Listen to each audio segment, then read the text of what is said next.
नमस्कार, स्वागत है आपका हमारे चैनल में। मैं रानी गुप्ता आपके साथ और बड़ी खबर सामने आ रही है। आपको बता दें कि जहां दिल्ली में आबकारी नीति को लेकर के शराब घोटाला सामने आया है, तो इसकी जांच की आज अब जेल में बंद सत्येंद्र जैन तक पहुंच गई है। आपको बता दें कि ईडी की टीम सत्येंद्र जैन से तिहाड़ जेल में पूछताछ कर रही है। राउज एवेन्यू कोर्ट ने इसके लिए ईडी की टीम को इजाजत दी है ताकि वो सत्येंद्र जैन से पूछताछ कर सके तिहाड़ जेल के अंदर।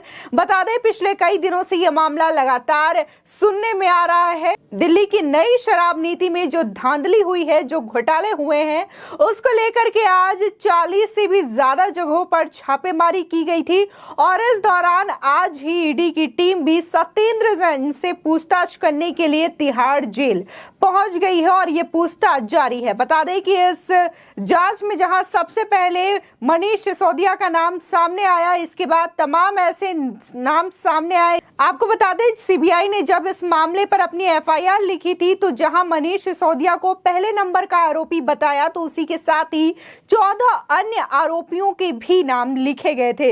लेकिन सत्येंद्र जैन से ये पूछताछ बेहद अहम माना जा रहा है। इससे पहले भी सत्येंद्र जैन जो है मनी लॉन्ड्रिंग के सिलसिले में इस वक्त ईडी की हिरासत में है और ये दूसरा मामला है जो कि ईडी की टीम सत्येंद्र जैन से पूछताछ करने के लिए गई है, जहां सत्येंद्र जैन अभी भी दिल्ली के स्वास्थ्य मंत्री के पद पर बरकरार है। तो वहीं सीबीआई के द्वारा इन्वेस्टिगेशन किया गया था, मनीष सिसोदिया के घर पर रेड मारी गई थी। अभी भी मनीष सिसोदिया जो है वो भी अपने पद पर बरकरार है। इसके अलावा अरविंद केजरीवाल ये कहते हैं कि अगर उनके पार्टी के किसी भी नेता का नाम भ्रष्टाचार में लिप्त पाया जाता है तो वो इसके खिलाफ जांच करवाएंगे, कार्रवाई करवाएंगे और उन्हें उनके पद से हटा दिया जाएगा। लेकिन सत्येंद्र जैन के केस में भी ये चीजें देखने को नहीं मिलती। वो भी अपने पद पर अभी भी बरकरार हैं, भले ही वो जेल के अंदर हो। इसी के अलावा मनीष सिसोदिया को भी लेकर के बार बार अरविंद केजरीवाल उनका बचाव करते हुए दिखाई देते हैं और बार बार प्रेस कॉन्फ्रेंस करके यही कहते हैं कि मनीष सिसोदिया के घर पर कुछ नहीं मिला। मुझे तो आज तक समझ में नहीं आया कि ये शराब घोटाला आखिर है क्या। तो वही दूसरा पक्ष आवाज ये भी उठाता है, अगर शराब नीति में कोई धांधली नहीं हुई थी, नई आबकारी नीति जो है वो फायदेमंद थी दिल्ली और दिल्ली की जनता के लिए, तो आखिर क्यों इसे सितंबर में हटा दिया गया जब एलजी ने इसके जांच की ऑर्डर दिया था। तो ये भी अहम सवाल अपने आप में खास बन जाता है।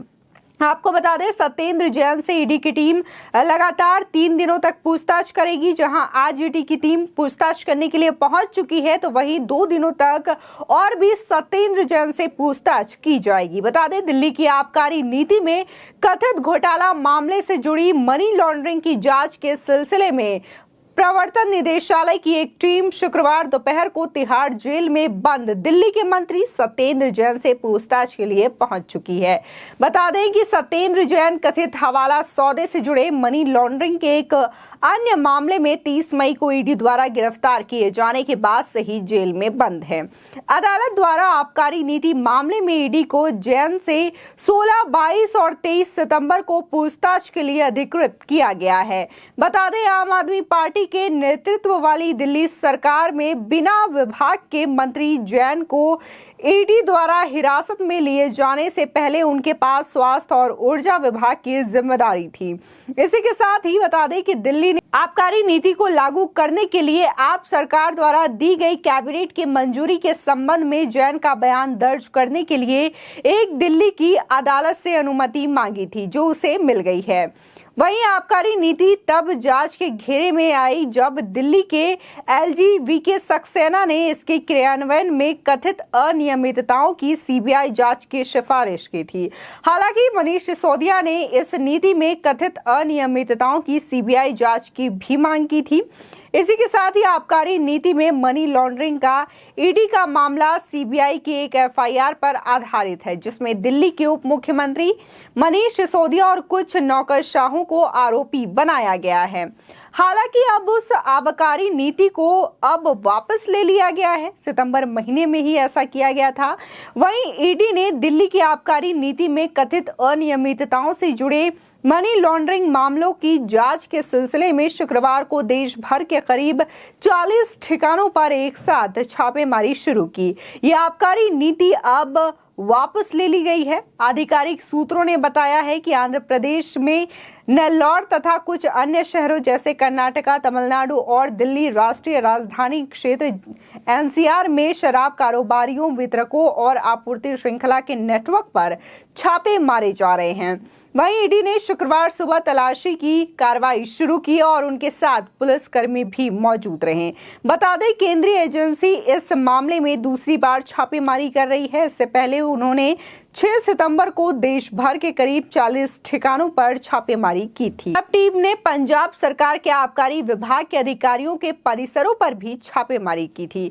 बता दें, मुख्यमंत्री अरविंद केजरीवाल ने 17 नवंबर 2021 को लागू की गई इस नीति इस साल जुलाई में वापस ले ली थी, जब दिल्ली के उपराज्यपाल वीके सक्सेना ने इसके क्रियान्वयन की सीबीआई से जांच कराने की सिफारिश की थी।